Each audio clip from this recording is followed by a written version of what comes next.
Le titre de mon message aujourd'hui, Avertissement et espoir puissant.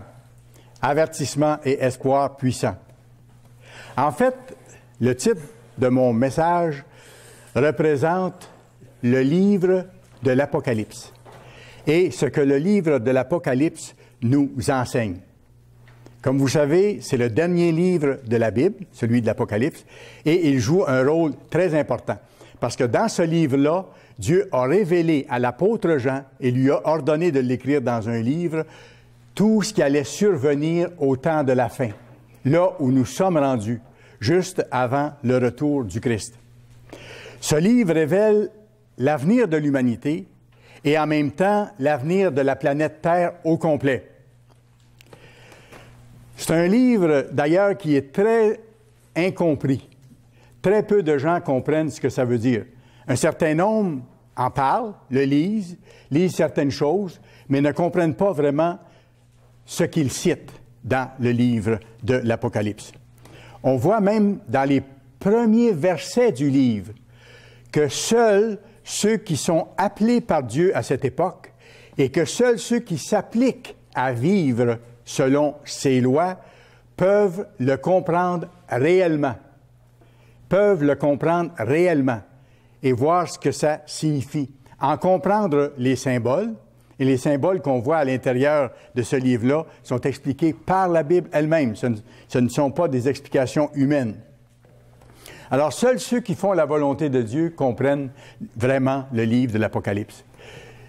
C'est pas sans raison, parce que quand vous allez voir dans Acte 5, verset 32, il est dit que Dieu donne son Saint-Esprit, sa puissance pour nous aider à comprendre, à ceux qui font sa volonté, à ceux qui lui obéissent. Donc, pour ceux qui ne lui obéissent pas, qui ne font pas sa volonté, qui ne s'appliquent pas à obéir à ses 10 commandements, y compris celui sur le sabbat, y compris ses fêtes et ainsi de suite, ces gens-là ne peuvent pas le comprendre, tout simplement. Il y a une équation directe. Le Christ lui-même nous dit qu'il a la responsabilité de faire connaître à qui? À ses serviteurs, la signification du livre de l'Apocalypse et de ses symboles. Allez à Apocalypse dès le début. Apocalypse, premier chapitre.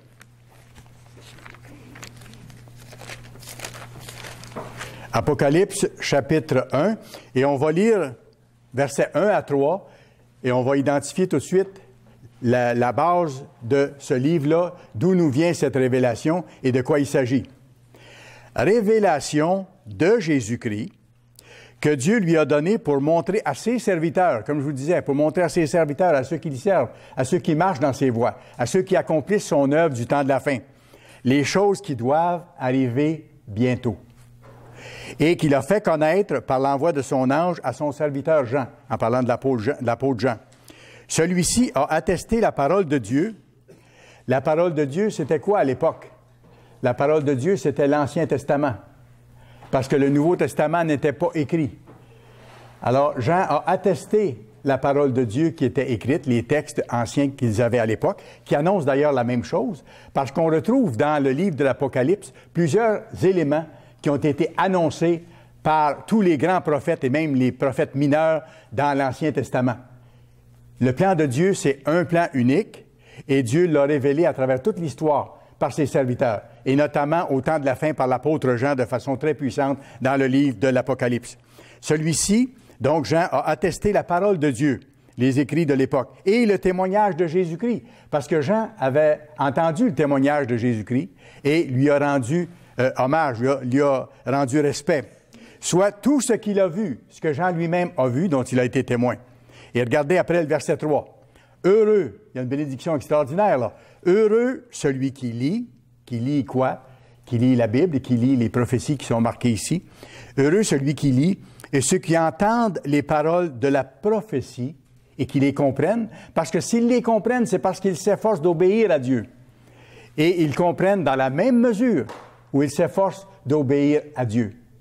Et ils cessent de comprendre dans la même mesure où ils cessent d'obéir à Dieu. Le même phénomène se produit dans un sens comme dans l'autre. Heureux celui qui lit et qui entend les paroles et ceux qui entendent les paroles de la prophétie et qui gardent les choses qui y sont écrites. Pas simplement s'en souvenir, mais les garder précieusement au point de mettre en pratique ce que Dieu nous dit de faire. Et après, regardez ce qu'il ajoute, « Car le temps est proche. » Car le temps est proche. Dans Amos 3, verset 7, vous pourrez vous y reporter plus tard, Dieu dit ceci, « Le Seigneur ne fait rien sans avoir révélé son secret à ses serviteurs, les prophètes. » Et vous vous rappelez, dans le cas d'Abraham, quand le Christ avait rencontré Abraham avant la destruction de Sodome et Gomorrhe, il avait dit, « Est-ce que je vais cacher à mon serviteur Abraham les choses que je vais faire? » Et après, il lui a dit ce qui allait venir et ce qui allait venir dans son cas, et ainsi de suite. Alors, Dieu révèle à ses serviteurs, aux prophètes ou à la structure de son Église, à ses ministres, les choses qui doivent venir pour que nous les annoncions aux membres et que nous mettions les serviteurs de Dieu au fait de ce qui s'en vient, pour comprendre les choses qui se passent. Le Seigneur ne fait rien sans avoir révélé son secret. Ça reste un secret pour le reste de l'humanité. Je prends la peine d'arrêter sur ce mot-là. Ça reste un secret et un mystère pour le reste de l'humanité. Allez à Apocalypse 22, un peu plus loin. Apocalypse 22, on va avoir encore une certification de ça ici. Apocalypse 22, versets 6 et 7. « Ces paroles sont certaines et véritables. » Tout ce qui vient d'être écrit dans le livre de l'Apocalypse par Jean. Il dit « Ces paroles sont certaines et véritables. Et le Seigneur, le Dieu des esprits des prophètes, a envoyé son ange pour montrer à ses serviteurs les choses qui doivent arriver bientôt. Et voici, je viens bientôt. Heureux celui qui garde les paroles de la prophétie de ce livre. Heureux ceux qui les étudient, qui les considèrent, qui les respectent au point d'en vivre et de mettre en pratique les directives que Dieu nous donne. C'est fantastique. C'est une bénédiction extraordinaire que Dieu nous donne de pouvoir comprendre ces choses-là, d'y avoir accès et d'avoir accès au trône du Dieu de l'univers. Alors, je reviens à Apocalypse maintenant, le premier chapitre, dès le début, ce qu'on a vu tantôt. Révélation de Jésus-Christ. Qu'est-ce que le Christ est venu faire sur la terre? Bien sûr, il est venu donner sa vie pour payer l'amende de nos fautes, mais il est venu accomplir beaucoup d'autres choses en même temps, en rapport avec le même but, avec le même objectif. Il est venu pour révéler son Père, faire connaître son Père. Et il est venu aussi pour magnifier la loi, non pas pour l'abolir, mais pour l'expliquer dans toute sa dimension spirituelle. OK? Et pas seulement ça, c'est qu'il est venu pour révéler à ses serviteurs les choses qui doivent arriver. Pourquoi? Pour les encourager et pour les motiver à continuer à travailler fort avec l'aide de Dieu pour changer leur vie, pour conformer leur vie à la volonté de Dieu et être dignes d'échapper aux choses qui s'en viennent, aux grandes calamités qui vont bientôt frapper la face de la terre. Le Christ est venu révéler ça à ses serviteurs, mais pour le reste de l'humanité, ça reste un secret, ça reste un mystère. Regardez comment Paul en parle dans Colossiens chapitre 1. Colossiens chapitre 1. Paul parle de son ministère ici, versets 25 et 26. Il parle de l'Église, il dit, c'est d'elle, c'est de l'Église que j'ai été fait ministre, selon la charge que Dieu m'a donnée auprès de vous, afin que j'annonce pleinement la parole de Dieu. Et c'est le travail que nous avons à faire en tant que ministres, d'annoncer la parole de Dieu. On doit annoncer exactement ce que Dieu nous a dit. On ne comprend pas toute la Bible au complet, mais Dieu révèle à mesure les choses qu'on doit comprendre, et ce que nous comprenons, nous devons l'enseigner. Nous l'enseignons à ceux que Dieu appelle, et nous en rendons témoignage à la radio, à la télévision, sur Internet, pour que ça serve de témoignage avant que la fin vienne, comme c'est marqué dans Matthieu 24. Alors, Paul dit, c'est de l'Église que j'ai été fait ministre, selon la charge que Dieu m'a donnée auprès de vous, afin que j'annonce pleinement la parole de Dieu. Et c'est quoi la parole de Dieu? Il l'a définie après, regardez bien, ça correspond à ce que je vous dis. La parole de Dieu, c'est le mystère caché de tout temps et de tous les âges, aux yeux de tous les êtres humains, excepté ceux à qui Dieu veut le révéler. Ça reste un mystère, sinon. Le mystère caché de tout temps et de tous les âges, mais révélé maintenant à ses saints, à ceux qui se sanctifient, à ceux qui se mettent à vivre différemment de la façon dont ils vivaient avant, pour plaire à Dieu, pour marcher dans ses voies, recevoir sa force pour comprendre davantage et se préparer au monde à venir, tout en ayant la promesse ensuite que Dieu va nous protéger dans le lieu de sécurité lorsque les temps vont devenir extrêmement difficiles, lorsque ce sera le temps de la grande détresse. Fantastique! Mais ce qu'il y a dans le livre de l'Apocalypse, ça reste le mystère caché aux yeux de l'ensemble de l'humanité. Même des gens qui sont extrêmement religieux ou qui se disent très chrétiens et qui parlent de l'Apocalypse ne le comprennent pas réellement comme il est donné à ceux qui servent Dieu et qui marchent dans ses voies de le comprendre. À partir de là, quand l'apôtre Jean a eu ces visions-là et que Dieu lui a demandé d'écrire ça dans un livre, le livre qu'on a, le livre d'Apocalypse, il s'est fait dire que c'était un message qui était adressé à l'Église de Dieu dans les différentes époques à travers l'histoire, jusqu'à nous aujourd'hui.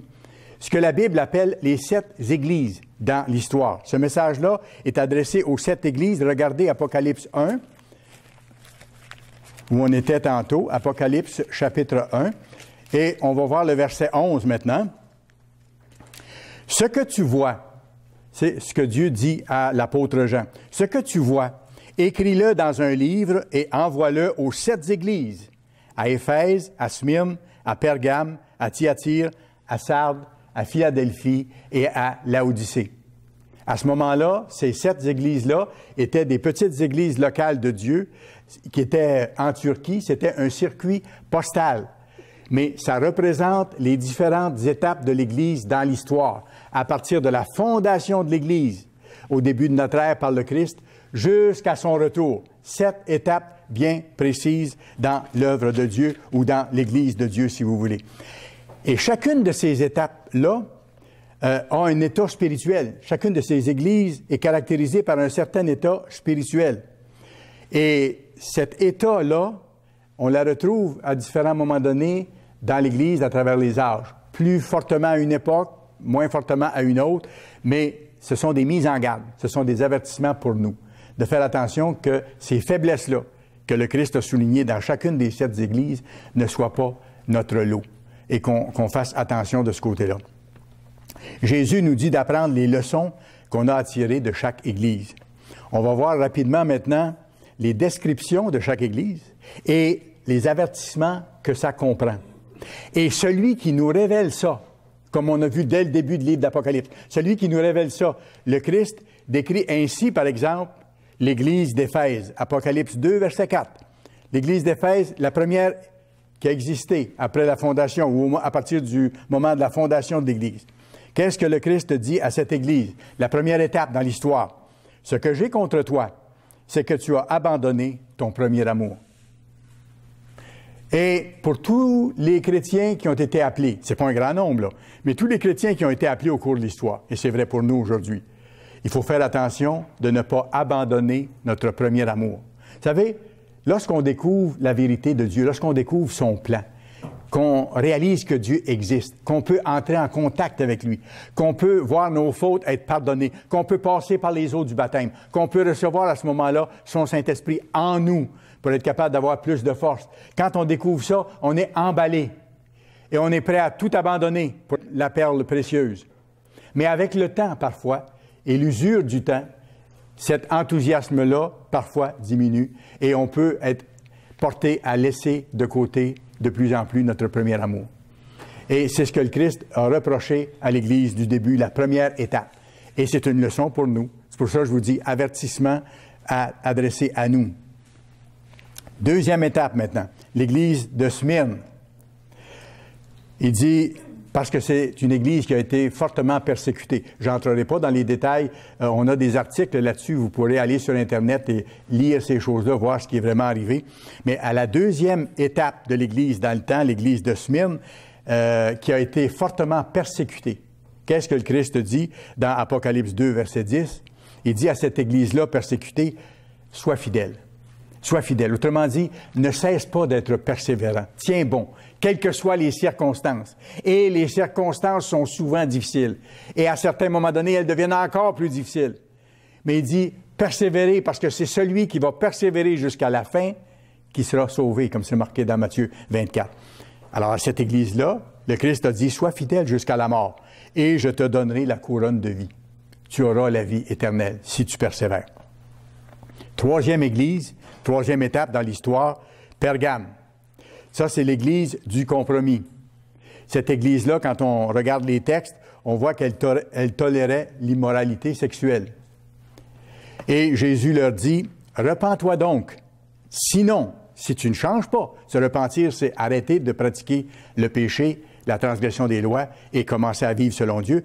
Si tu ne changes pas, sinon, je viendrai à toi bientôt et je les combattrai avec l'épée de ma bouche. » Le mot « les » ici, dans le contexte, ce sont ceux qui sont attachés aux fausses doctrines. Vous pourrez lire dans le texte d'Apocalypse 2, versets 15 et 16. Apocalypse 2, versets 15 et 16. Il dit à cette église de Pergame, qui était portée à faire des compromis, à faire les coins ronds, à garder l'immoralité dans leur façon de vivre, il dit, sortez de là, sinon je vais enlever votre chandelier de votre place, je vais vous abandonner. Maintenant, la quatrième église, Thyatire, on peut l'appeler l'église corrompue. C'est frappant parce que c'est quand même l'église de Dieu, là, qui avait ses traits de caractère négatifs. L'église de Dieu n'a jamais été parfaite. Mais Dieu veut l'amener à être parfaite. Et nous devons tirer leçon de toutes ces choses-là. La quatrième église, Thyatire, connue comme l'église corrompue. Ensuite, l'église de Sardes, qui, elle, est appelée l'église morte. L'Église morte, c'était quand même l'Église de Dieu. Il y avait seulement quelques personnes qui continuaient à vraiment servir Dieu. On le voit par le contexte. Et c'est à ce groupe-là que M. Herbert W. Armstrong est venu et qui a connu la vérité. C'est à ce groupe-là qu'il est venu. Et ensuite, bien sûr, Dieu lui a révélé les fêtes, lui a révélé plein de vérités qui avaient été perdues par cette Église que Dieu dit être morte, parce qu'elle s'était éloignée des doctrines de base. Dieu les a révélées, ces doctrines-là, à M. Armstrong. M. Armstrong les a mis en pratique et l'Église de Dieu a grandi à ce moment-là de plus en plus. C'était le début de la période de Philadelphie. L'Église de Philadelphie, ça veut dire les frères qui s'aiment. Et nous devons continuer dans la même attitude, dans la même approche. Et l'Église du Dieu vivant, ce sont les restes de l'Église de Philadelphie. Nous sommes maintenant à une autre époque que l'époque de Philadelphie. Nous sommes à la dernière époque, c'est-à-dire l'époque de Laodicée. L'époque de Laodicée. Mais à l'Église de Philadelphie, Dieu fait une promesse extraordinaire. Et je vais en reparler tantôt dans le message. Celle de nous protéger si nous sommes fidèles. Quand va venir la grande détresse? Quand va venir la période la plus terrifiante de l'histoire de l'humanité? Apocalypse 3, verset 10. Regardez la promesse que Dieu fait à ceux qui ont l'attitude philadelphienne et qui la conservent même à l'époque laodicéenne. Malgré le refroidissement autour, malgré toutes les menaces, malgré tous les pièges, malgré toutes les tentations, malgré les combats qu'on a amenés, malgré la persévérance dont on doit faire preuve.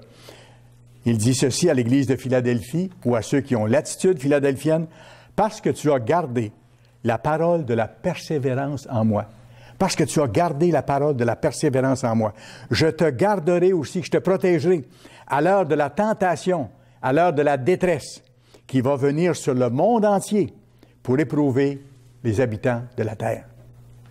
Regardez comment tout se tient. Dieu promet sa protection à ceux qui persévèrent à garder sa parole dans leur vie, à la garder vivante et à en vivre. Même à l'époque de Laodicée où nous sommes. La dernière église, comme j'ai mentionné, c'est celle de Laodicée, qui est appelée, celle-là, l'église tiède. L'église tiède. Et ça décrit ceux de l'église qui ne sont pas bouillants pour changer, qui ne sont pas pressés pour changer, qui se satisfont d'une vie agréable et qui n'ont pas tout leur cœur dans l'œuvre pour soutenir l'église, pour prier pour que l'œuvre s'accomplisse, pour prier pour les frères et sœurs qui ont besoin, pour encourager, pour aider dans la mesure où c'est possible. Ceux qui ne font pas ça, mais qui se laissent aller tout simplement avec le courant en pensant que parce qu'ils ont connu la vérité, ils seront dans le royaume, ils se trompent et ils vont devoir passer par un test encore plus grand pour montrer à Dieu qu'ils veulent vraiment lui appartenir. On doit faire le choix maintenant et agir en conséquence, ou sinon le choix sera plus pénible à faire un peu plus tard. Et là, ce sera la dernière occasion de choisir la vie éternelle ou la mort éternelle. C'est un ou c'est l'autre. Verset 16, il parle de cette église de Laodicée. du temps de la fin, ceux qui sont tièdes, ceux qui ont été appelés. Je ne parle pas de ceux du monde qui ne comprennent pas maintenant, ou des autres religions chrétiennes qui ne connaissent pas le vrai Dieu, qui sont sincères mais qui n'ont pas encore été appelés. Ils auront leur chance plus tard. Mais ici, il parle de gens qui ont été appelés à connaître la vérité de Dieu, qui se sont vus révéler les choses de Dieu, mais qui sont restés tièdes, qui n'ont pas avancé plus, ou qui ont avancé pour un bout de temps, mais qui ont laissé leur premier amour, qui ont commencé à faire des compromis, qui ont gardé le mal dans leur vie, qui ont continué à penser qu'en vivant comme ça, qu'ils pourraient quand même être protégés des grandes choses qui viennent. Et regardez ce que Dieu dit à cette Église de Dieu, du temps de la fin, qui est tiède, à ces gens-là, ces Laodicéens. Ainsi, parce que tu es tiède, Apocalypse 3, verset 16. Ainsi, parce que tu es tiède et que tu n'es ni froid ni bouillant, je te vomirai de ma bouche. C'est le Christ qui parle. Il ne dit pas qu'ils vont être détruits éternellement là. Il dit qu'il va les vomir de sa bouche. Simplement pour ceci, c'est que ces gens-là ne seront pas emmenés à un lieu de protection ou à un lieu de sécurité. Ils seront rejetés dans la grande détresse qui va arriver au temps de la fin. Et là, dans ces conditions extrêmes, ils vont devoir prouver à Dieu, même en donnant leur vie, qu'ils veulent lui appartenir et qu'ils veulent obéir à ses lois. Ce sera leur dernière chance de pouvoir le faire en toute liberté, mais dans des conditions beaucoup plus difficiles que celles dans lesquelles nous nous trouvons maintenant. Nous sommes à la meilleure époque pour faire le bon choix, et si nous sommes persévérants, nous allons pouvoir tirer les bénéfices des promesses de Dieu. Alors, quand le Christ dit « je vais vous vomir de ma bouche », c'est qu'il va les rejeter simplement dans la grande détresse en espérant qu'ils passent le test ultime. Et ce sera le test ultime. Alors, on doit aussi écouter les avertissements du Christ dans ce sens-là. C'est pour ça que j'ai appelé mon sermon « Avertissement et espoir puissant ». Parce qu'il y a un espoir puissant. Dieu promet son aide à ceux qui veulent faire sa volonté et Dieu promet sa protection. Mais il faut vraiment se mettre du côté de Dieu. Apocalypse 3, verset 19. Regardez comment Dieu exprime son amour. Il dit, « Moi, je reprends et je châtie tous ceux que j'aime. » Oui, parce qu'il ne veut pas les voir souffrir. Il veut que ces gens-là changent. Et il est prêt à les protéger. Mais s'ils ne font pas ce qu'il faut maintenant, parce qu'il les aime, il va les vomir de sa bouche et les laisser aller dans la grande détresse, parce qu'il les aime justement pour leur donner une autre occasion d'être capable de faire partie de sa famille et d'avoir accès à la vie éternelle. Il dit, « Aie donc du zèle et repens-toi. Voici, je me tiens à la porte et je frappe. Si quelqu'un entend ma voix et ouvre la porte, j'entrerai chez lui, je souperai avec lui et lui avec moi. » Alors, voyez-vous, Jésus nous exhorte à appliquer ces messages adressés aux églises dans notre vie à nous. Et il dit à 7 reprises, à chacune des 7 églises de l'histoire de l'Église jusqu'à aujourd'hui, il dit ceci, « Que celui qui a des oreilles entende ce que l'Esprit dit aux églises. » Donc, il dit, faites attention, portez oreille à ce que je vous dis. Ce n'est pas des choses sans importance. À chacune des 7 églises, Christ dit la même chose, que celui qui a des oreilles entende ce que l'Esprit dit aux églises. Et comme je mentionnais, chacune des églises a un trait caractéristique à améliorer et nous, on doit s'en servir comme modèle pour améliorer notre approche par rapport à notre vie chrétienne. D'ailleurs, écoutez, c'est les mêmes avertissements que le Christ a donnés lui-même en personne quand il est venu pour la première fois. Allez dans Matthieu chapitre 7. Matthieu chapitre 7, on va lire le verset 24 à 27. Qu'est-ce qu'il dit? « C'est pourquoi quiconque entend ces paroles que je dis et les met en pratique. » Il ne s'agit pas seulement de savoir ce que la Bible dit. Il ne s'agit pas simplement d'entendre les paroles, mais de les mettre en pratique. Il dit, celui qui entend les paroles et les met en pratique sera semblable à un homme prudent qui a bâti sa maison sur le roc. La pluie est tombée, les torrents sont venus, les vents ont soufflé et se sont jetés contre cette maison. Elle n'est point tombée parce qu'elle était fondée sur le roc. Et vous savez, le roc, ça symbolise le Christ. On est fondé sur le Christ, la pierre angulaire de l'Église, le rocher des siècles. Mais quiconque entend ces paroles que je dis et ne les met pas en pratique sera semblable à un homme insensé qui a bâti sa maison sur le sable. Il n'y a pas de fondement solide. Ça ne tient pas. La pluie est tombée, les torrents sont venus, les vents ont soufflé, ils ont battu cette maison, elle est tombée et sa ruine a été grande. Vous savez, Jésus-Christ est celui qui fait connaître les choses. Je vous l'ai mentionné tantôt. Et il veut que ses serviteurs savent ce qui s'en vient et qu'ils puissent s'y préparer. C'est pas pour rien que le Christ a déclaré dans Luc 21, verset 36, « Veillez et priez en tout temps. » Ça veut dire soyez proches de Dieu. Étudiez chaque jour la Bible. Mettez en pratique. Demandez à Dieu son aide pour le faire. Il dit, veillez et priez en tout temps. Pourquoi?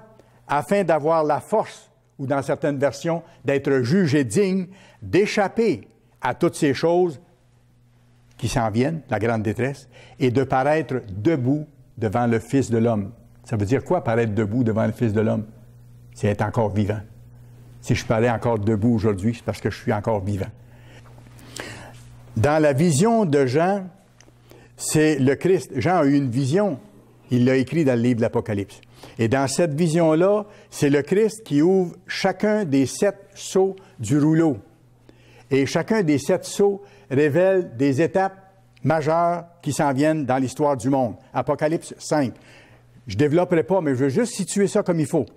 Puis je vis dans la main droite, c'est toujours dans le songe ou dans la vision nocturne que Jean a eue. Puis je vis dans la main droite de celui qui était assis sur le trône un livre écrit en dedans et en dehors, scellé de 7 sceaux.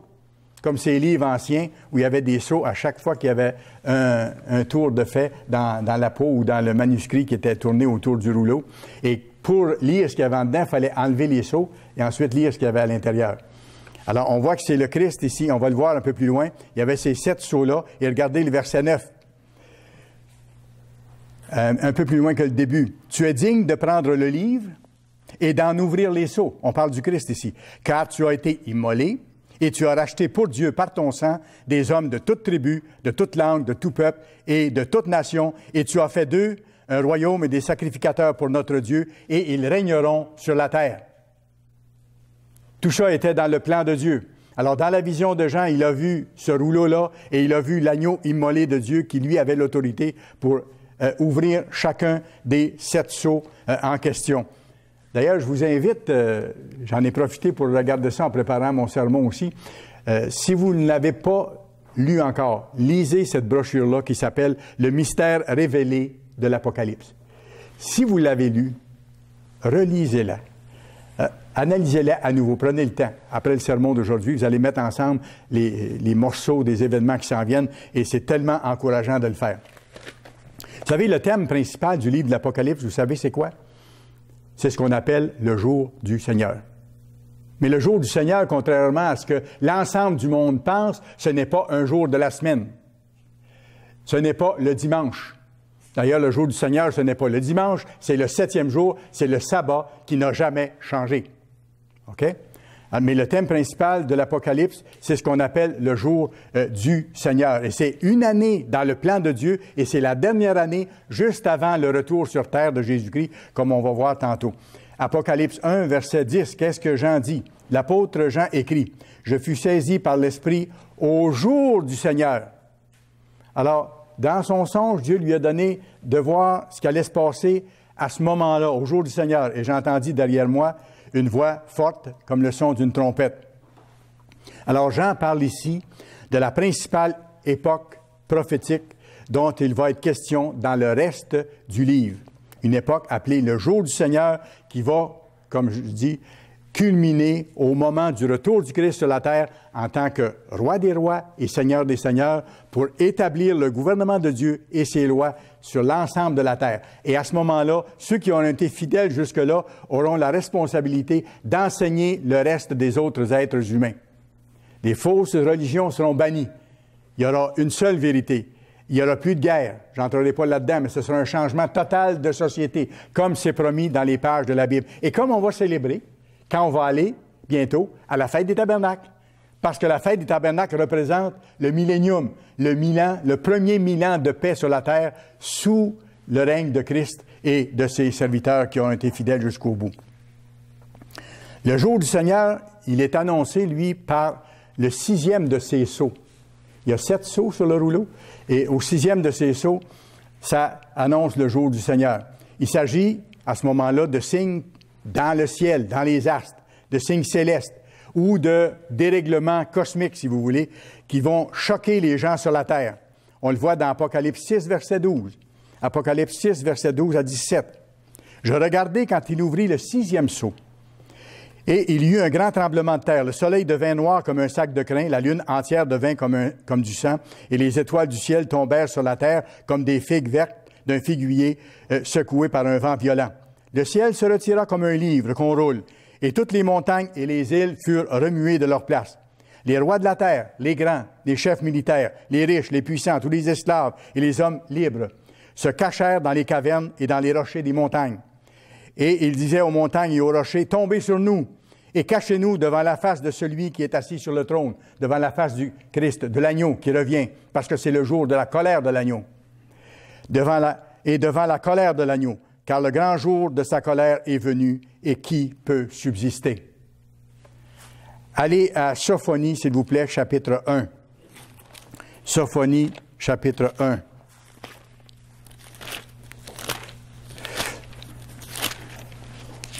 Le livre de Sophonie se trouve juste un peu avant Zacharie, avant Agé. Sophonie, chapitre 1, à partir du verset 14, ça décrit ce même jour de l'Éternel, cette dernière année, juste avant le retour de Christ. Le grand jour de l'Éternel est proche. Il est proche, il arrive en toute hâte. Le jour de l'Éternel fait entendre sa voix, et le héros pousse des cris amers. Ce jour est un jour de fureur, un jour de détresse et d'angoisse, un jour de ravage et de destruction, un jour de ténèbres et d'obscurité, un jour de nuées et de brouillard, un jour où retentiront la trompette et les cris de guerre. On parle de la grande guerre qui va venir à ce moment-là dans les nations, contre les villes fortes et les tours élevées. Je mettrai les hommes dans la détresse et ils marcheront comme des aveugles parce qu'ils ont péché contre l'Éternel. Je répandrai leur sang comme de la poussière et leur chair comme de l'ordure. Ni leur argent ni leur or qu'ils vénèrent actuellement ne pourront les délivrer. Au jour de la fureur de l'Éternel, par le feu de sa jalousie, tout le pays sera consumé, car il détruira soudain tous les habitants du pays. Et regardez, chapitre 2, verset 1, c'est un avertissement à nous qui connaissons ces prophéties, qui savons que ça va ensemble avec le livre de l'Apocalypse que je viens de vous lire. Il dit, « Rentrez en vous-même, examinez-vous. » Pourquoi s'examiner? Pour être sûr de faire ce que Dieu nous demande de faire. Pas pour nous décourager, parce qu'on n'est pas capable d'arriver à être parfait maintenant, c'est sûr. Mais pour continuer à supplier Dieu de nous transformer, de nous donner le courage de passer à travers nos épreuves, les moments difficiles, les creux de vagues qu'on connaît tous inévitablement, parfois plus profonds, parfois moins. Il dit, rentrez en vous-même, examinez-vous, nation sans pudeur, avant que le décret s'exécute et que ce jour passe comme la balle, avant que la colère ardente de l'Éternel ne fonde sur vous, sur nos nations, avant que le jour de la colère de l'Éternel fonde sur vous. Et regardez le verset 3. Cherchez l'Éternel. Veillez et priez en tout temps pour être jugés dignes d'échapper aux choses qui viennent. Cherchez l'Éternel, vous tous, humbles du pays, qui pratiquez ses ordonnances. Voyez-vous, il y a des humbles du pays qui pratiquent les lois de Dieu. Recherchez la justice, recherchez l'humilité. Peut-être serez-vous épargnés au jour de la colère de Dieu. Et c'est ce qu'il veut. Il veut nous épargner. Veillez et priez en tout temps pour être jugés dignes d'échapper aux choses qui viennent sur le monde. L'agneau, Jésus-Christ, va juger les nations rebelles pour qu'elles comprennent enfin et qu'elles acceptent, qu'elles finissent par comprendre. Les signes célestes, c'est le 6e sceau, ça annonce le 7e sceau de l'Apocalypse, le dernier sceau, qui, ce 7e sceau-là représente le jour du Seigneur. Là, c'est la dernière année dont je vous ai parlé, l'année du jugement des nations. C'est le grand jour de sa colère, comme on voit dans Apocalypse 6, verset 17. Apocalypse 6, verset 17. Ésaïe en parle également. Ésaïe 34, verset 8. Il parle de ce jour de la colère de Dieu. Car un jour de vengeance pour l'Éternel, et regardez bien, une année de représailles pour la cause de Sion. Alors, le jour de l'Éternel, ou le jour du Seigneur ici, il définit clairement que c'est une année de représailles pour la cause de Sion. C'est très clair. Je vous donne un autre verset qui confirme ça maintenant. Ésaïe 63, verset 4. Car un jour de vengeance était dans mon cœur. C'est Dieu qui parle. Et l'année de mes rachetés est venue. L'année de mes rachetés est venue. Voyez-vous, le jour du Seigneur durera une année, et c'est la dernière période juste avant le retour du Christ. Alors, le thème principal de l'Apocalypse, c'est le jour du Seigneur, la dernière année avant son retour. Mais l'Apocalypse décrit aussi tous les événements mondiaux majeurs qui vont se passer durant les dernières 3 années et demie, juste avant le retour du Christ. Il y a certains événements qui vont se produire juste avant. Ces 3 années et demie d'événements terribles, d'événements qui n'auront été jamais vus, vont débuter par l'entrée en action à grande échelle des 4 cavaliers de l'Apocalypse. Vous pourrez aller voir l'Apocalypse chapitre 6. Au début du chapitre, on décrit les 4 cavaliers. Et ça correspond aux 4 premiers sceaux que le Christ ouvre, qu'on a vus tantôt. Alors, ces 3 années et demie d'événements terribles, jamais vus auparavant, vont commencer par l'entrée en action à grande échelle de ces 4 cavaliers de l'Apocalypse. Premièrement, fausse grande religion, de faux Christ et des fausses religions. Deuxièmement, guerre à grande échelle, des guerres à grande échelle. Troisièmement, la famine qui suit les guerres. Et ce qu'on a vu jusqu'à maintenant comme famine, c'est très peu à côté de ce qui va venir. Et quatrièmement, les pestes et les épidémies qui apparaissent durant les guerres et les famines. Et ça sera un niveau jamais vu dans le passé. Vous savez, quand on réalise tout ça, qu'on met ensemble les versets qui décrivent ce qui s'en vient, c'est vrai que c'est atroce ce qui attend le monde. Mais ça ne peut pas passer autrement que par là. Sans ça, le monde n'apprendra pas sa leçon. C'est parce que Dieu les aime qu'il permet que ces choses arrivent. Et il nous donne la responsabilité d'avertir le monde des choses qui s'en viennent. Et nous devons, dans l'Église, nous y préparer spirituellement. Ces 4 cavaliers vont apporter la dévastation sur toute la terre, comme on le lit dans Apocalypse 6, verset 8. Apocalypse 6, verset 8, deuxième partie du verset. En parlant des 4 cavaliers ou des 4 premiers sceaux du rouleau, il est dit ceci: « Le pouvoir leur fut donné aux 4 cavaliers sur le quart de la terre. » Voyez-vous, c'est pas peu de choses, là. Le pouvoir leur fut donné sur le quart de la terre. C'est dit au passé, mais ça va arriver dans le futur. Le pouvoir leur fut donné sur le quart de la terre pour faire périr les hommes par l'épée, par la famine, par la mortalité et par les bêtes sauvages de la terre. C'est écrit noir sur blanc. Il s'est indiqué ailleurs la même chose. Maintenant, qu'est-ce qui se passe à l'ouverture du 5e sceau? Lisons Apocalypse 6, verset 9. « Quand il ouvrit le 5e sceau, je vis sous l'autel les âmes de ceux qui avaient été immolés à cause de la parole de Dieu et à cause du témoignage qu'ils avaient rendu. » Donc, il y a des gens dans l'histoire, on le voit ici, qui ont été martyrisés à cause de la vérité divine et parce qu'ils vivaient différemment. Ça décrit ici un martyr des serviteurs de Dieu dans le passé, les véritables chrétiens.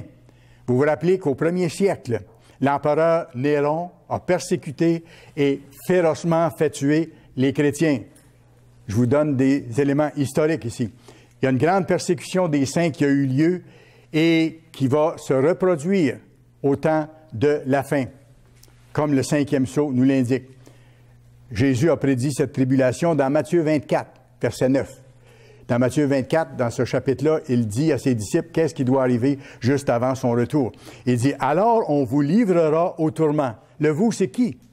Les serviteurs de Dieu, les serviteurs du Christ. On vous livrera au tourment et l'on vous fera mourir.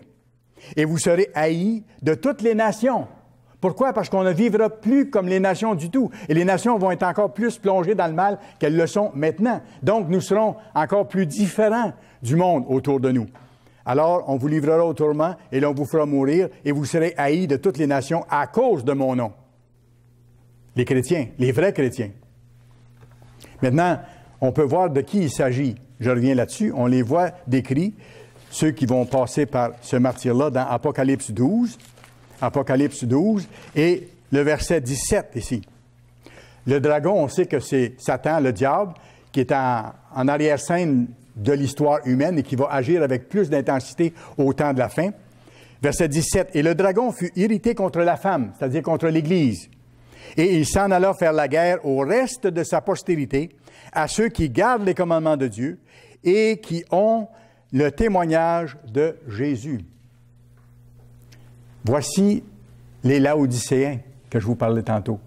Ceux de l'Église qui ne sont pas là de tout cœur. Ceux qui ne travaillent pas véritablement à changer.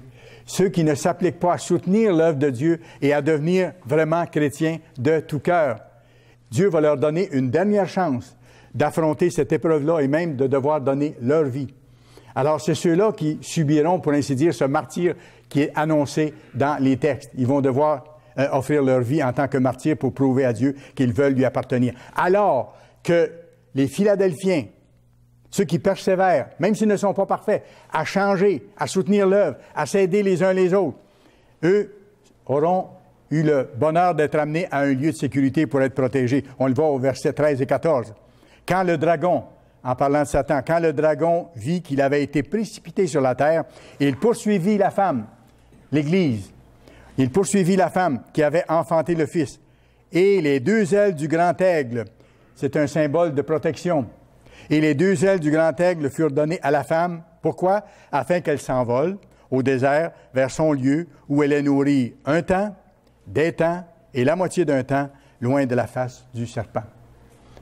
Un temps, une année, des temps, 2 ans, la moitié d'un temps, une demi-année, 3 ans et demi. Le temps des grands événements du temps de la fin. La véritable Église sera amenée à un lieu de sécurité où elle sera protégée. Dieu va faire la différence à ce moment-là. Et ceux qui ne seront pas là de tout cœur vont devoir passer par la grande détresse. Mais vous savez, même ceux qui sont fidèles, M. Meredith en parle beaucoup dernièrement, même ceux qui sont fidèles actuellement et qui ont tout leur cœur dans l'œuvre vont devoir passer par certains tests et certaines épreuves avant d'aller au lieu de sécurité. Même s'ils ne passent pas par le martyre final que les Laodicéens vont connaître. Alors, je reviens là-dessus. Donc, la grande détresse, 2 ans et demi, sans pareil dans l'histoire. D'ailleurs, le Christ le dit lui-même dans Matthieu 24, verset 21. « Car alors la détresse sera si grande qu'il n'y en a point eu de pareil depuis le commencement du monde jusqu'à présent et qu'il n'y en aura jamais. Et si ces jours n'étaient abrégés, si personne ne mettait un terme à ces jours, personne ne serait sauvé, c'est-à-dire personne n'aurait la vie sauve. Tous seraient morts, ce serait l'annihilation de la race humaine. Mais à cause des élus, à cause des serviteurs fidèles, à cause des élus, ces jours seront abrégés. Le Christ va mettre un terme à ça comment? En venant sur la terre pour établir son gouvernement. Alors, la grande tribulation, c'est une époque unique dans toute l'histoire. Vous pourrez aller voir dans Daniel, chapitre 12, à partir du verset 1, il en est question. Jérémie le mentionne clairement dans Jérémie 30, le verset 7, en disant que ce sera un temps d'angoisse pour Jacob. Jacob, c'est l'ancêtre. Donc, Israël, les nations modernes israélites. Ce sera un temps d'angoisse comme jamais vu auparavant. Et ce sera en même temps une époque de jugement des nations actuelles en général, mais surtout des nations descendants de Jacob, de souche israélite. Maintenant, qu'est-ce qui va se passer après ce 2 ans et demi de la grande tribulation, de la grande détresse? Matthieu 24, verset 29. Aussitôt après ces jours de détresse, le soleil s'obscurcira, la lune ne donnera plus sa lumière, les étoiles tomberont du ciel et les puissances des cieux seront ébranlées. Matthieu 24, verset 29. Matthieu 24, verset 29. Ici, dans ce qu'on vient de voir rapidement, le Christ nous donne la séquence des événements principaux. Principalement, la grande tribulation ou la grande détresse qui dure pendant 2 ans et demi. Après, vous avez les signes célestes dans le ciel. Ça, c'est très rapide, là. On ne parle pas d'années, là. On parle d'une période très, très courte qui annonce maintenant l'ouverture du 7e sceau, qui est le début du jour du Seigneur, ou le début de la dernière année avant le retour du Christ, le début du jour de l'Éternel. Et c'est pour ça qu'il dit dans Joël 2, verset 30, « Je ferai paraître des prodiges dans les cieux et sur la terre. » Okay? C'est le 6e sceau dont je vous ai parlé, juste avant le 7e sceau. « Du sang, du feu et des colonnes de fumée. Le soleil se changera en ténèbres et la lune en sang. Avant l'arrivée du jour de l'Éternel. » Voyez-vous, j'ai bien souligné ici, avant l'arrivée du jour de l'Éternel. Donc, avant la dernière année, il y aura cette courte période de signes célestes très, très impressionnants. Avant l'arrivée du jour de l'Éternel, de ce jour grand et terrible. Donc, il y a 3 étapes. Il y a la grande tribulation qui dure pendant 2 ans et demi. Il y a les signes célestes, une très courte période, c'est le 6e sceau. Et ensuite, il y a le jour du Seigneur, le thème principal du livre de l'Apocalypse, qui dure pendant une année, c'est le 7e sceau, qui comprend différents événements. Durant ces 3 années et demie, l'Union européenne sera devenue en pleine force l'Empire romain ressuscité, ce qui est en train de se préparer sous nos yeux actuellement. Et plusieurs des événements qu'on voit dans les bulletins de nouvelles conduisent directement à la formation d'un noyau solide en Europe qui va former l'Empire romain ressuscité. Et durant ces 3 années et demie, cet Empire romain ressuscité va dominer la scène mondiale, à tout point de vue, militairement, économiquement, politiquement et religieusement. Parce que il y a une grande fausse église représentée par une grande prostituée qui monte la bête, qui dirige ou qui est associée, si vous voulez, avec cet empire romain ressuscité. Et ce sera une époque plus terrible que la Deuxième Guerre mondiale. Le Christ dit qu'il n'y a jamais eu de détresse semblable à celle-là dans toute l'histoire de l'humanité. Et ça implique l'ensemble de l'humanité. Heureusement, Dieu va intervenir, comme on a vu, et il va abréger ces jours-là pour pas que l'humanité se détruise au complet. La bête, l'Empire romain ressuscité, et le faux prophète, le grand chef religieux, vont dominer pour une courte période de temps. Apocalypse, chapitre 13. Apocalypse, chapitre 13. Vous pourrez lire versets 1 à 10. Ça décrit cette première bête-là, l'Empire romain ressuscité, qui monte de la mer. Et la mer, c'est quoi? Les nations. Cet empire romain ressuscité monte de la mer, elle monte de parmi les nations. Et elle se forme, elle est en train de se former actuellement. On va lire le verset 3 à 8 de ce chapitre 13 d'Apocalypse, qui parle de cet empire romain ressuscité. « Puis je vis monter de la mer, des nations du monde, des nations en Europe en particulier, une bête qui avait 10 cornes et 7 têtes, et sur ses cornes 10 diadèmes, et sur ses têtes des noms de blasphème. » Allez plus loin maintenant, verset 3. Rempli d'admiration, la terre entière suivit la bête. Ce ne sera pas un petit mouvement là, dans un recoin de la planète. La terre entière va être en admiration devant cette immense puissance qui prendra forme. Et ils adorèrent le dragon parce qu'il avait donné autorité à la bête. Ils adorèrent la bête en disant, « Qui est semblable à la bête? Qui est semblable à cet empire si puissant? Et qui peut combattre contre elle? Personne. » Et il lui fut donné une bouche qui proférait des paroles arrogantes et des blasphèmes. Et il lui fut donné le pouvoir d'agir pendant combien de temps? 42 mois. Un temps, des temps, la moitié d'un temps. 42 mois, 3 années et demie. Les 3 années et demie dont je vous ai parlé tantôt. La Bible est conséquente avec elle-même et les mêmes choses sont annoncées sous différentes formes dans différents livres. Et elle ouvrit sa bouche, la bête, pour proférer des blasphèmes contre Dieu, pour blasphémer son nom et son tabernacle et ceux qui habitent dans le ciel. Et il lui fut donné de faire la guerre aux saints, à ceux qui vont encore observer les commandements, qui vont vouloir marcher dans ses voies, mais qui seront restés en arrière, qui n'auront pas la protection de Dieu, comme on a vu tantôt, et de les vaincre. Et il lui fut donné autorité sur toute tribu, tout peuple, toute langue et toute nation. Et tous les habitants de la terre l'adoreront, ceux dont le nom n'a pas été écrit dans le livre de vie de l'agneau qui a été immolé dès la fondation du monde. La Bible est très claire et c'est puissant comme message. C'est encourageant en même temps, parce qu'on voit que le Dieu de l'univers, le Tout-Puissant, nous annonce d'avance les choses qui viennent et nous dit heureux ceux qui lisent ces choses-là et qui mettent en pratique les directives de Dieu. Cette bête écarlate du 17e chapitre d'Apocalypse, elle a 7 têtes et 10 cornes et elle est montée par une femme décrite par une prostituée, une grande fausse église, comme je vous ai mentionné, et comme on voit dans Apocalypse 17 et le verset 15. Apocalypse 17, verset 15. « Les eaux que tu as vues, sur lesquelles la prostituée est assise, ce sont des peuples, des foules, des nations et des langues. » Voyez-vous, c'est une grande Église qui a autorité sur plusieurs nations, plusieurs langues, plusieurs foules à travers le monde. Et c'est cette grande prostituée-là qui va mener la bête. Et regardez cet empire romain ressuscité qui sera formé de 10 rois ou de 10 nations ou groupes de nations au temps de la fin. De quoi il est question ici dans Apocalypse 17, verset 14. Ces rois-là combattront l'agneau, ils combattront contre l'agneau. Ils combattront contre l'agneau et l'agneau les vaincra. Parce qu'il est le Seigneur des seigneurs et le Roi des rois. Et les appelés, les élus, les fidèles, ses serviteurs persévérants qui sont avec lui, les vaincront aussi. Ils seront avec le Christ pour mener cette dernière grande bataille. L'agneau, c'est le Messie, c'est Jésus-Christ. Et il va revenir sur cette terre pour éviter l'autodestruction totale de l'humanité. Cette époque, elle n'est pas encore arrivée. Vous savez, la 7e résurgence de la bête, elle est encore devant nous, elle est en train de se faire. Et là, il y a des secousses économiques qui nous laissent entrevoir une formation plus serrée de cet empire romain. Et formation militaire également, avec tout l'équipement qu'on met ensemble, toute la notoriété qu'on donne à l'Allemagne comme directeur de cette organisation. C'était prophétisé, on le voit arriver sous nos yeux. Cette époque où l'Empire romain est en pleine action n'est pas encore arrivée, mais elle est en train de se former. Et les secousses économiques auxquelles on assiste amènent dans cette direction-là, de même que les menaces de terrorisme islamique qui frappent l'Europe entière actuellement et beaucoup des pays occidentaux. C'est en train de cristalliser les pensées et les actions autour de la formation de l'Europe.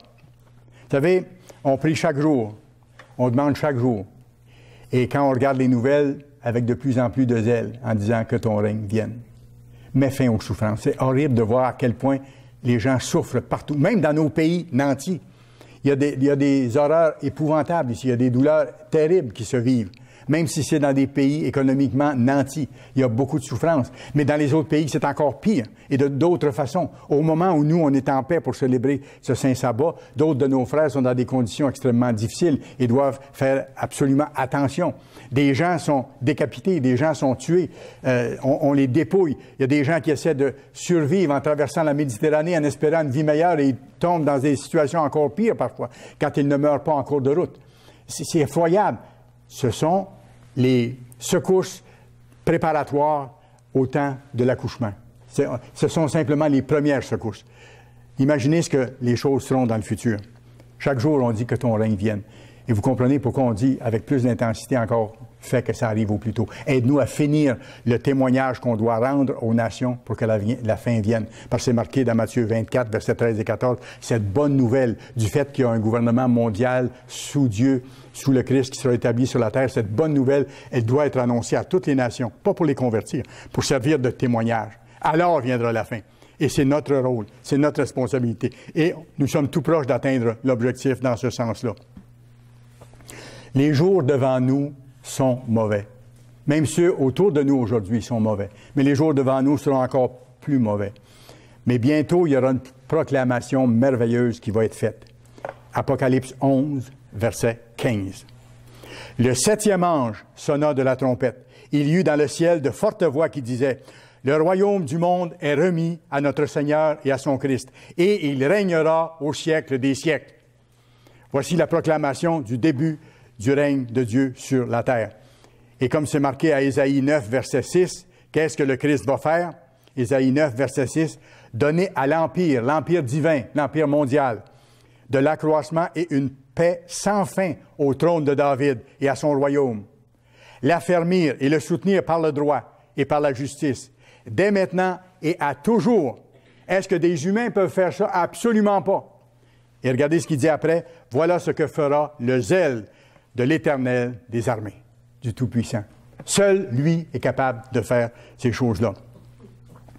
Et pendant ce temps-là, comme c'est marqué, on peut s'y reporter dans Matthieu chapitre 24, un dernier verset ici, Matthieu chapitre 24. Qu'est-ce qui se passe dans le monde alors que la fin est en train de prendre forme, les grands événements sont en train de tomber en place pour que le livre de l'Apocalypse, dans ses prophéties les plus terribles, se réalise. Regardez Matthieu chapitre 24 et on va commencer au verset 36. Pour ce qui est du jour et de l'heure du retour de Christ, personne ne le sait, ni les anges dans les cieux, ni le Fils, mais le Père seul. Et regardez, ce qui arriva du temps de Noé arrivera de même à l'avènement du Fils de l'homme. Qu'est-ce qui se passait au temps de Noé pour que les gens ne se rendent pas compte de ce qui se passait? Pourtant, il y avait un prédicateur qui annonçait qu'il allait venir un grand déluge. Il s'est fait mépriser, il s'est fait rejeter. Il a fait ça pendant une centaine d'années, tout en bâtissant cet immense navire, là où il n'y avait même pas d'eau. C'était contraire à la logique humaine. Il dit ici, « Ce qui arriva du temps de Noé arrivera de même à l'avènement du Fils de l'homme. Car dans les jours qui précédèrent le déluge, et le déluge est venu, les hommes mangeaient et buvaient, se mariaient leurs enfants. » Donc, on faisait les choses habituelles, on faisait la vie courante. C'était caché à leurs yeux. Les gens ne comprenaient pas. Même s'ils se faisaient dire ouvertement par Noé qu'est-ce qui s'en venait, ils ne le voyaient pas, ils ne le comprenaient pas, ils ne voulaient pas changer leur voix. Ils ont continué jusqu'au jour où, et regardez ici, car dans les jours qui précédèrent le déluge, les hommes mangeaient et buvaient, se mariaient et mariaient leurs enfants, jusqu'au jour où Noé entra dans l'arche, jusqu'au jour où les enfants de Dieu seront emmenés au lieu de sécurité, ces fidèles serviteurs qui ont le cœur dans l'œuvre. Et ils ne se doutèrent de rien jusqu'à ce que le déluge vienne et les emporte tous. Il en sera de même à l'avènement du Fils de l'homme. Autrement dit, ça va être exactement le même scénario à notre époque, juste avant le retour du Christ. Les gens vont continuer à faire leur petit train-train. Ceux qui font des guerres vont continuer à faire des guerres. Ceux qui font de l'argent vont continuer à faire de l'argent. Ceux qui mentent, ceux qui volent, ceux qui essaient de tirer le maximum vont tirer le maximum encore sans réellement se rendre compte de ce qui s'en vient. Mais à un moment donné, ça va frapper. Vous pourrez aller voir dans le cours de Bible, la leçon numéro 2, page 5. J'ai tiré un petit extrait pour ma conclusion ici. Parce que les jours décrits par la révélation du Christ dans l'ouverture des sceaux, là, ces jours-là, ces événements-là qui s'en viennent, ils s'en viennent réellement. Comme le déluge s'en venait réellement quand Noé annonçait la chose. Nous annonçons la chose et ça s'en vient réellement. Ce que Dieu a annoncé concernant d'autres circonstances, ça s'est produit, ça s'est réalisé. Et ça va se réaliser aussi. Alors, je cite maintenant ce paragraphe de la leçon 2 du cours de Bible à la page 5. « Le choc et la surprise surprendront la majorité des gens avant qu'ils ne réalisent ce qui leur arrive. Cependant, il ne faut pas que vous soyez pris au dépourvu, ni vous, ni votre famille. Les avertissements les plus sérieux du Christ visaient surtout l'indifférence et le contentement de soi. On parlait des Laodicéens tantôt dans l'Église, qui sont contents d'eux, qui n'ont pas besoin d'autre chose, qui n'ont pas besoin vraiment de changer, vous savez? Alors, les avertissements les plus sérieux du Christ visaient surtout l'indifférence et le contentement de soi. Jésus souligna le besoin pour ses disciples de veiller et de ne pas retomber dans leurs anciens péchés. Devant l'aggravation des conditions et l'augmentation du rejet des lois de Dieu, le pire serait d'être tenté d'abandonner. Le pire serait d'être tenté d'abandonner. L'amour du plus grand nombre se refroidira. C'est marqué. L'amour du plus grand nombre se refroidira. Mais celui qui persévérera jusqu'à la fin sera sauvé, comme c'est marqué dans Matthieu 24, le versets 12 et 13. La meilleure préparation est la préparation spirituelle. Cela implique un contact intime avec Dieu chaque jour par la prière et l'étude et par un jeûne régulier, demandant à Dieu d'être jugé digne d'échapper au cataclysme à venir et de pouvoir être debout au retour de Christ pour le rencontrer. Alors il dit, soyez donc sobres, sages et vaquez à la prière. Bonne fin de sabbat.